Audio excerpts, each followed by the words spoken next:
Olá pessoal, está começando mais um conteúdo exclusivo para vocês diretamente do Japão, com as principais novidades que aconteceram no país até a data do dia 9 de setembro de 2024. Hoje falaremos sobre o forte tufão aí, o classificado como super tufão Yagi, que deixou mais de 59 mortos entre Vietnã, Filipinas e China. A gente vai trazer para vocês imagens inéditas deste super tufão que passou e deixou grande rastro de destruição e também detalhes sobre a economia do Japão, um recorde aí de superávit que mostra que o país teve uma recuperação, mas é necessário se entender um pouco o porquê dessa recuperação, se é sustentável ao longo do prazo ou não. Também falaremos já numa nota mais triste de um caso de uma brasileira que não resistiu ao atropelamento que aconteceu alguns meses atrás. A gente vai passar alguns detalhes do que houve e cobertura completa, portanto, dos fatos. Já sabe, fica até o final do vídeo. Clica no botãozinho do like aqui embaixo para fortalecer o nosso trabalho. Essa é uma das melhores formas de você ficar atualizado e também apoiar o nosso jornalismo. Então, vamos lá. Começando pela primeira informação do tufão realmente destruidor que atingiu a região mais ao sul da China, Filipinas e Vietnã. São imagens bastante fortes aí, já pós-tufão, árvores caídas, pontos de inundação diversos e muita destruição. A gente vai trazer agora para vocês o momento em que alguns moradores filmaram o exato instante em que o tufão passava próximo aí das suas residências. O tufão Yagi, ele foi um dos mais fortes já registrados para essa época do ano. E essas são imagens que são de fato pertencentes às destruições recentes causadas pelo tufão número 11. Veja a sacada do prédio, teve o vidro arrancado, o varal praticamente aí caindo também, ladeira abaixo, os caminhões que tombaram por conta dos fortes ventos. A verdade é que o vento parecia uma lâmina muito forte atravessando as cidades e obviamente abalando as estruturas, derrubando os caminhões, as árvores e tudo que vinha pela frente. Mesmo com os alertas que foram dados, 59 pessoas perderam a vida, infelizmente, e a contagem de mortos ainda não cessou.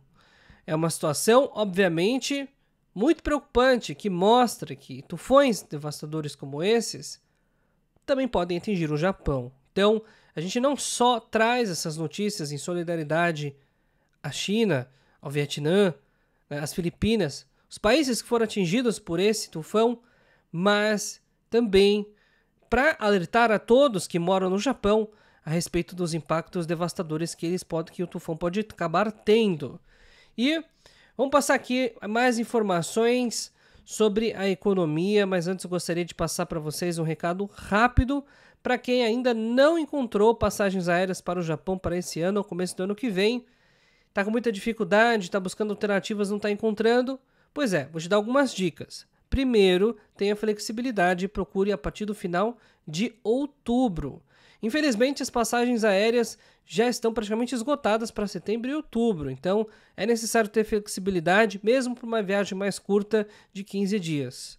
Se você precisar de cotações a partir de 199 mil ienes, ida e volta com saída do Brasil, então você pode encontrar a partir do meados de novembro e também aí para quem viaja em 2025 a partir do dia 20 de janeiro. São oportunidades que passam, os preços estão subindo, e para quem procura passagem, por exemplo, no final do ano, para viajar, por exemplo, véspera de Natal, virada de Ano Novo, os preços estão bem altos. Infelizmente, quem comprou antecipadamente fez ótimos negócios, quem deixou agora para a última hora e precisa viajar, vai pagar mais caro, não tem o que fazer, infelizmente. Então, para ter acesso às melhores promoções, manda mensagem no WhatsApp DDD 11 930 30 01 01. A melhor agência do mercado, que tem o melhor atendimento, melhores condições de pagamento e as melhores taxas. Então, não perca essas oportunidades, porque elas estão passando e quem comprou, parabéns, se deu bem, principalmente com antecedência. Agora é para quem deixou para a última hora e não tem jeito, já corre atrás da passagem, porque está passando a oportunidade e ela não volta mais. E vamos lá, mais informações sobre a questão econômica. A gente teve um superávit recorde na conta corrente do Japão, 3,19 trilhões para ser mais exato. E os ganhos, na verdade, foram em função de ganhos financeiros do iene mais fraco e as taxas de juros mais altas do exterior. Foi lá um ganho que dá para se encher o peito de orgulho. Quando a gente fala de conta corrente, a gente espera algo relacionado à importação, às exportações, uma movimentação de mercado, uma mudança do patamar produtivo, né? Um produto que está sendo aí mais vendido, por exemplo, fora do Japão.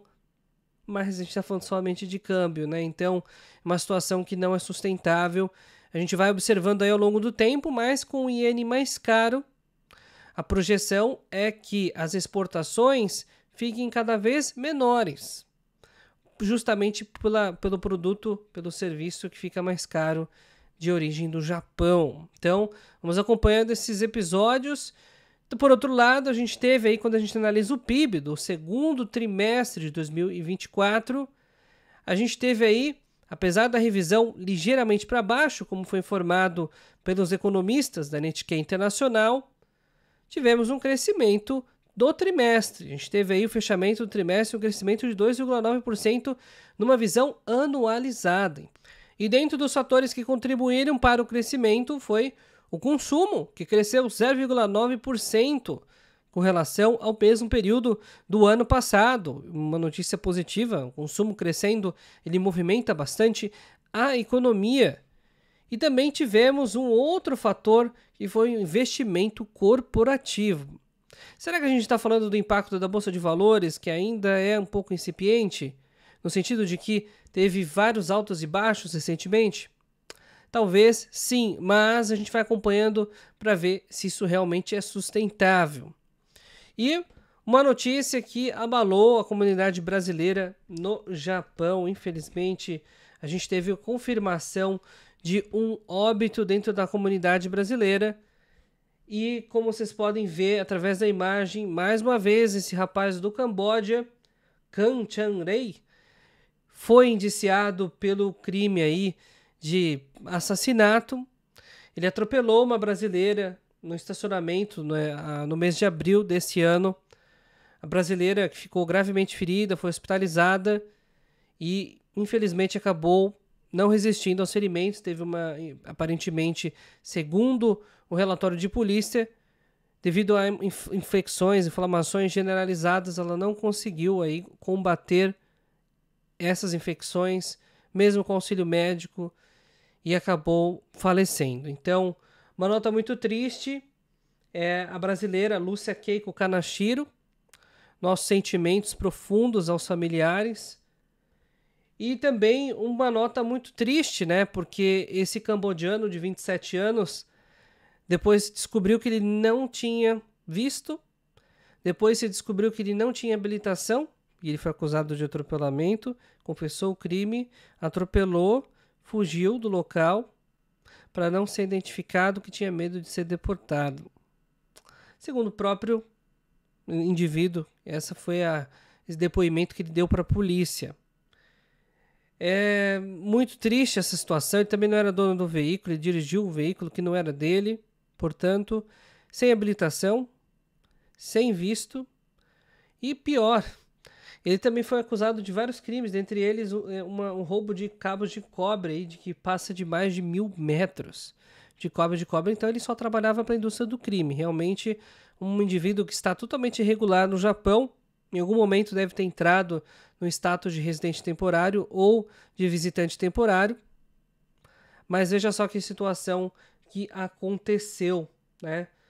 A gente não tem palavras para descrever a tristeza, obviamente, que é perder uma compatriota, mas também do tamanho da indignação que essa família deve ter de ter justamente perdido um ente querido para um indivíduo nessa situação totalmente irregular, esse indivíduo irresponsável.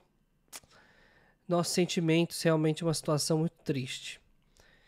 E vamos lá, falando de mais notícias, a gente tem aí que já algum grupo de políticos pede que o governador de Hyogo-ken, da província de Hyogo-ken, renuncie devido a diversas acusações que ele está respondendo de assédio moral, né, várias ofensas, e parece que o espaço dele está ficando muito curto mesmo, e o governador de Hyogo, Motohiko Saito, ele deve estar aí muito em breve deixando não só o cargo, mas também vai ter a responder aí por todos os seus atos irresponsáveis ao longo dos últimos anos de gestão. Uma situação, claro, que não é um caso isolado, mas em se tratando de um governador de uma província tão importante, inclusive que eu resido, é realmente algo bastante complicado.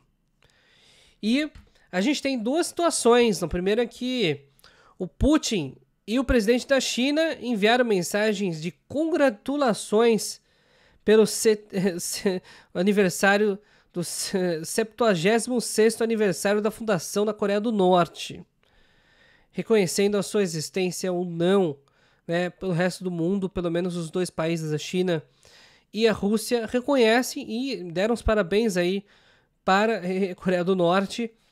E obviamente uma situação bastante complicada que vem aí assolando o mundo, principalmente no que diz respeito às ameaças que vêm ocorrendo em função das armas do norte-coreano e também da produção bélica, das ameaças que estão sendo feitas, os lançamentos de mísseis e dentre outros fatores que acabam atrapalhando muito a paz mundial e também afetando aí a vida de milhões de pessoas que estão sendo claramente influenciadas pelo regime ditatorial na Coreia do Norte.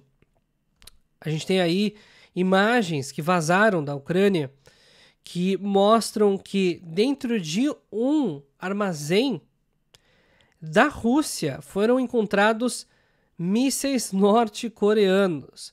Pois é, parece que aquelas imagens que a gente trouxe meses atrás, em que a Rússia, né, através do seu presidente Vladimir Putin, e a Coreia do Norte, através do seu maior líder, Kim Jong-un, estavam muito próximos uns aos outros e uma relação de amizade que, obviamente, escondia essas questões.